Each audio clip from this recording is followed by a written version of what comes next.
For the repair of light signal column PCB, the following procedures were necessary. Replacement of various electronic components and general cleanup of the unit. For testing we use 220-volt AC power supply, a 24-volt DC LED and oscilloscope.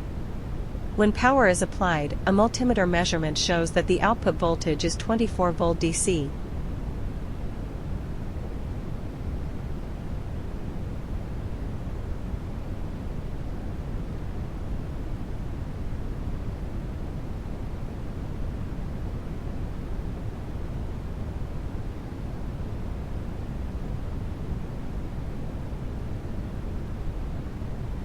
Subsequently, using an oscilloscope, we can verify that it responds correctly to the required communication signals.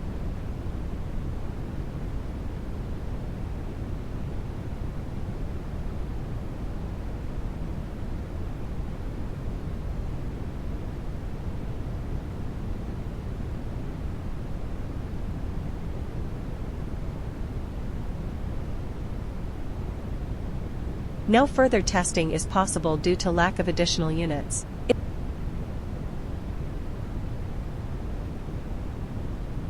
is not clear that the light signal column PCB is working successfully and it is ready to be delivered to the client.